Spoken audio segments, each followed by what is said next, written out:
Hello, listeners. Welcome to the show. I have Josh Millet with me today, and he joins us as the founder and CEO of Criteria, a talent success company that helps organizations make more objective, evidence-based talent decisions that both reduce bias and drive outcomes. So excited to have you, Josh. Yeah, thanks for having me, Julie. Nice to be here.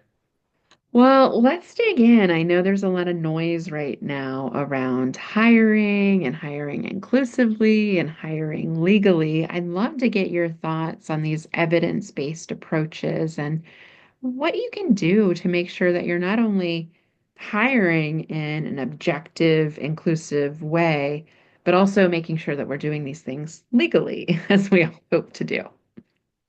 Yeah, I'm happy to speak to that. I think, one of the big things that kind of animates us at Criteria is doing hiring and doing talent acquisition in a science-based or evidence-based way, right? So I think for our entire history, we've been around almost 18 years now, and that's really important to us, is really helping our customers and enabling them to do hiring in a way that's backed by the best research from organizational psychology and what we know works in the workplace. So it's a really important topic for us, and I think that's kind of why customers come to us is help with what I call decision support, right? Making good hiring decisions based on evidence and science and not unintended subjectivity or bias. Yeah, I think a lot of leaders think like, yeah, of course I'm hiring objectively. Of course we're using criteria. What are some common pitfalls that your team sees, Josh? And what are some ways to remedy them? Yeah, so as you may know, Julie, a big part of our sort of platform, our software platform, is assessments, using assessments. So as we've seen companies kind of adopt what I would call skills-based hiring and an approach that says, hey, let's look at what a candidate can actually do rather than things like their educational background or the amount of experience that they have in a role. I think the focus really is on measuring potential and ability in a very clear and objective way. Um, and we've also gotten into interviewing, and I think that's such an interesting area because, certainly like assessments are a really great way to get objective data on your applicant pool. But interviewing for me is exciting because it's such a ubiquitous activity, right? Like no one hires in the US really without doing some kind of interview process. And for us, that's an area where it's so easy for subjectivity and bias to creep into the hiring process. So we're really excited about that area long term. We're newer to that area. We've only kind of had an interviewing product out for a couple of years. Mhm.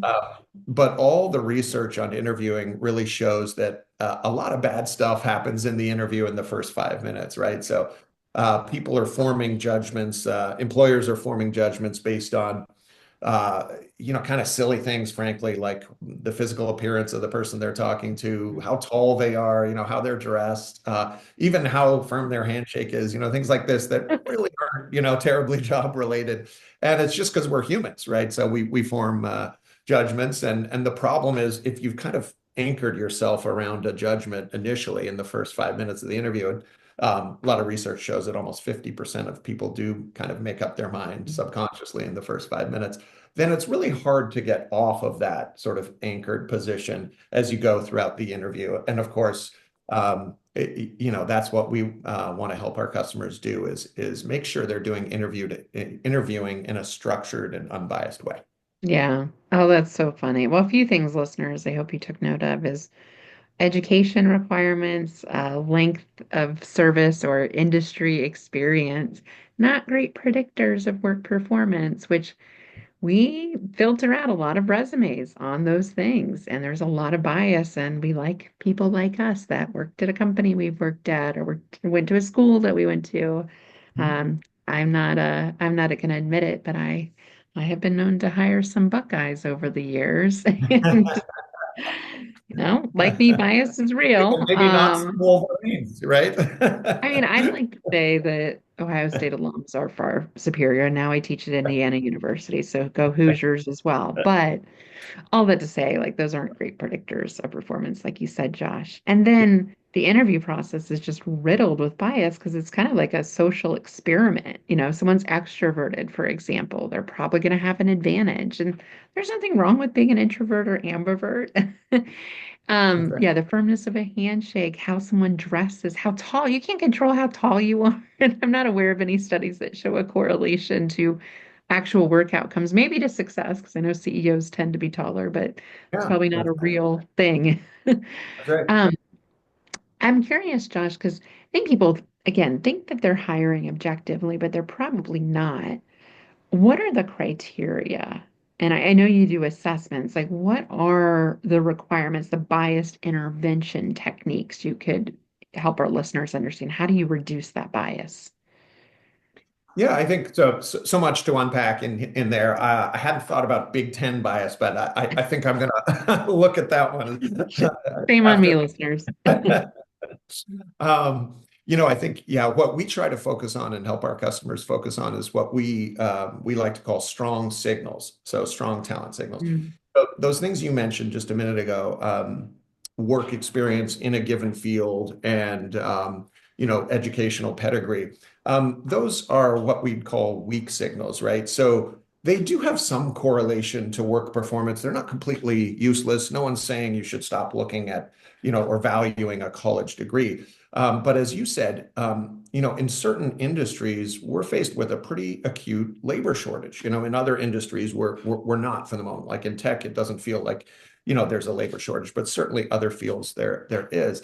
And if you're automatically excluding, 62% of the US population that doesn't have a 4-year degree, when you're not really sure that a college degree is a key quality for that job or that it's correlated to performance, if you don't have evidence of that, then you're probably, unnecessarily kind of obscuring 62% of the population. And so hmm we like to think about looking at what we know and what the research shows is long-term predictors of success in the workplace. And if you think about identifying people who have those qualities and traits, you can kind of broaden your talent pipeline, broaden your funnel at the very top. And rather than excluding people because they don't have that college degree and getting rid of 3/5 of the maybe applicant pool right away, you can focus on kind of positive signals that do correlate with long-term success. So hmm they could be, personality traits like conscientiousness. They could be things like problem solving and critical thinking. One of the most predictive things we've seen is the ability to learn and apply new information, right?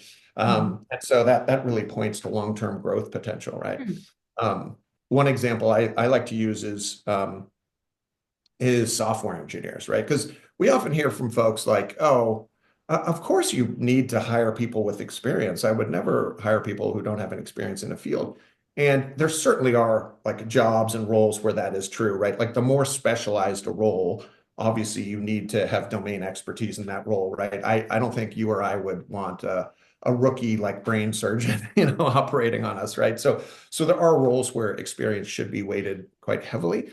But there's really highly skilled roles where it really shouldn't. hmm And I think software engineering is an interesting one to look at. There's a tendency, I think, in tech for companies looking at software engineers to focus on what they know now, what they know today. Like, can they code in JavaScript or, and that's certainly relevant. It's certainly a valuable thing to look at. But coding languages, programming languages change so quickly that if you're going to hire a software engineer for 5 years, chances are by year 5, none of the languages they use when you hire A them are going great to, point. you know. So we did actually a product release at Criteria not too long ago where we realized the whole team working on the new platform had not known the language it was programmed in when we hired them, and that was because that language did not exist when we had hired many of them. So Mhm. I think for us, what we look for is in software engineers is things like intellectual curiosity, ability to grow and learn, and things like that, which we know predict long-term success. Yeah. Oh, that's so interesting. The ability to learn. Um, Yeah. how can you tell if someone has the ability to learn, Josh? Yeah. I mean, I think, one great technique is assessments, right? You can measure things like growth potential, problem solving ability, the ability to digest and apply new information Mm, and synthesize it. That's certainly something you can look at. Um, and things like a cognitive assessment might help you do that. But there's also ways to get at it through personality traits, right? Where you can measure things like openness to learning and intellectual mhm, curiosity and things like that. mhm. Um, so I think that's a thing you can measure through assessments. You can also get at it through interviews, right? And in terms of Like, tell measuring, me a time when you yeah, had exactly, to change, behavioral-based had to questions. learn something That's new, right. and Yeah, maybe it didn't go so well. adaptability. Yeah, exactly. Yeah. So there's ways to do that in a structured way through interviews as well. We're a big believer in structured interviewing, right? Where you kind of ask all your applicants the same set of questions. You make sure those questions are actually related to stuff on the job. Um, and then you score them in a rigorous way. So you make sure you're not overweighting one particular quality, right? Like Yeah. uh, so I think there's ways to do that. And you're not going to remove all the bias and subjectivity from your process. And we don't think that any kind of tool should try to do that or should purport to do that because we're all human. We all have our set of Yeah. biases. But there are clear ways to reduce bias in the process and to get more objective. And having good data to make your decisions on is really important. Yeah. Yeah. Totally, totally. I love that. Yeah, I'm a personal fan. We don't hire a lot, but when we have, we're a small team, so we can't afford to make mistakes. We use a lot of objective criteria and score them and compare them and orient our interview questions around them. The one Yep. concern I had, Josh, with something, and I'm sure this comes up for you with the assessments, is it can create like test anxiety sometimes for people. So you think about neurodivergence, for example, like are there accommodations you can make? Or I've also heard the strategy, I think Adam Grant shared this, like a redo for your assessment. If you just get so nervous you can't think. I get test anxiety myself. And are there ways to do the assessments in an inclusive, supportive way? Yeah, there really are. And so certainly like the ADA provides for accommodations for various disabilities and conditions. And they would depend on, what that Sure. disability is, of course. But I think that, there's a lot of interesting formats being used because, certain people, especially if you've haven't been in school for a long time, maybe you're later career folk, you might not have taken an assessment in quite a Mhm. while. So it feels like something Exactly. strange, and so there's a lot of really cool stuff happening in assessments with formats like game-based assessments, right? Where the idea is you're kind of measuring the same underlying qualities, but in a way that's hopefully a little more engaging, that makes for a really good candidate experience. It's also really important if you're using assessments, and we always like to work with our customers on this, to explain the reason and the purpose for using the assessments, right? Like for example, you might say if you're collecting someone's resume and also giving them an assessment fairly early in the process, you might explain why you're using the assessment. You might explain that it's only one of the things you look at. And another thing that candidates respond really well to from a candidate experience standpoint is where possible, we like to give feedback to the applicant. If they've taken an assessment. So we don't do that for all kinds of assessments, but for some of our personality assessments, for example, a lot of our customers opt to turn on a feature where after someone takes the assessment, right, and chances are most people don't get a role, right? There's lots of applicants, and typically fewer. The applicant to hire ratios these days are very high, right? Because it's so easy to apply to jobs. And so for most of the people that don't get the role, we like giving them feedback that kind of is oriented around growth and development. And here are some of the things that we think you would be really good at, and here are some growth areas.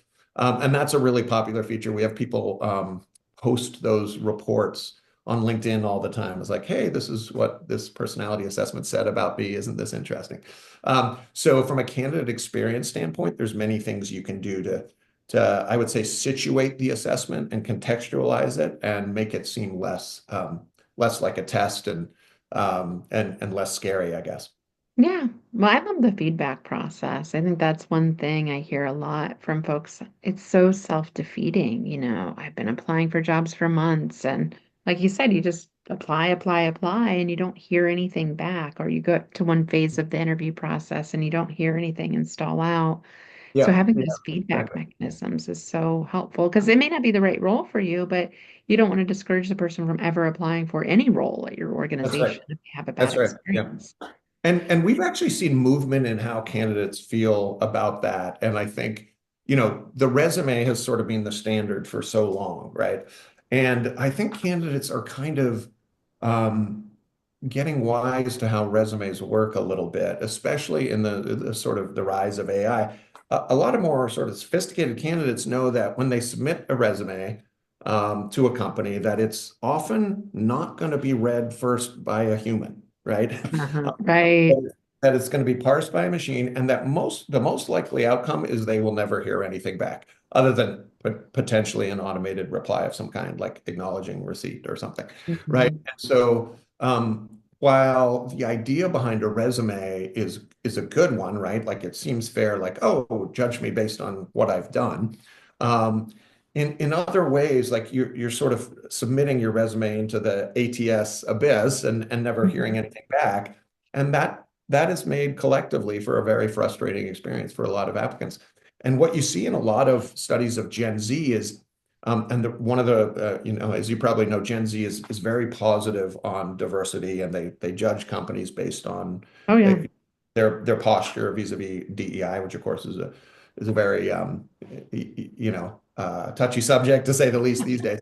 But with Gen Z, it's unambiguous. The data shows that they really look at a company's, I think 83% is the Yep. stat. Monster had that study. Yeah, Yep. Monster had that study. Yep. And that's an overwhelming percentage. And they actually really like the idea that, and this applies to interviews and assessments, that everyone's being looked at in the same way and given the same opportunity. And and I think with assessments and interviews where they know they're getting asked the same question as the person that comes into the Mhm. interview after them, there's a growing kind of appetite for that type of evaluation process where, they may not love an assessment, but they understand how it works and they Mhm. understand how it's related to the job, and they understand that everyone's getting that same treatment, Yeah, right? and it's that equitable bar, right? I know they're Equitable. being That's treated right. like the other person. It's not because they went to the same college as Right. the hiring Or manager. they know the hiring manager, or yeah, that's right. That's right. So I think there's like a sort of reorientation of candidates, and this shows up. We do this report each year called the Candidate Experience Report. And it looks at applicants to roles instead of HR people. We kind of do both. We have two Sure. big pieces of research each year. One's the hiring benchmark survey. That's sort of a survey of HR people and decision makers.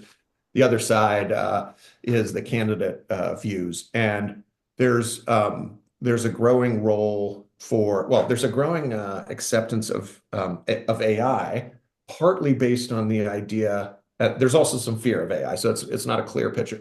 But there's a growing view, I think, that um, treating people equally in the hiring process and being fairly transparent about how you're, and this is Yeah. where AI is a double-edged sword, right? Because sometimes it's not transparent. But when it is, I think candidates really have an appetite for a system that they know how they're being evaluated, right? Yeah. Yeah. And why wouldn't we want to be transparent about that? Like let Yeah. them know the Yeah. rules of the game. Exactly. And when you submit your resume and you don't hear back, and you think, did I not put the right words in it? Did I use the wrong font? You have Yeah. no idea why Yeah. you didn't make the cut. Yeah. Oh, yeah. I love that. I love that approach, Josh. Last question for you, kind of circling back to what you said about Gen Z and their unwavering need and want for inclusive places and that reflect the diversity of the world that they've just grown up in and is Mhm. quite frankly coming to the workforce, whether we like it or not. Right. This anti-DEI message, it's the reality is that the workplace is becoming more diverse. So I wonder for organizations that are fearful right now, hearing harmful messages like DEI is illegal, which you and I know there's parts of it that could be if they're misused, but those were always not anything I've ever recommended in the last 10 years. Things like quotas and mandates, and Sure. Yeah. that's never been legal. Um, but there seems to be this perception that we're not leveling the playing field, but somehow we're giving candidates that have a diverse background an advantage. And I'm Mhm. just curious, Josh, any guidance for hiring managers and recruiters that are worried that they might create a misperception? Like what can we do to work around that?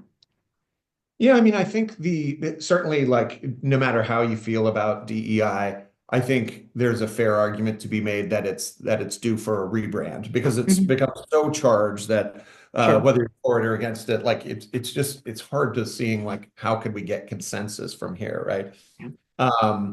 And I think one thing that I reflect on is if you ask both opponents and proponents of DEI, if you get them to talk about it, the idea that you should be trying to reduce bias in your hiring process actually resonates with both sides, right? Because opponents of DEI actually think you're injecting reverse bias into the process, right?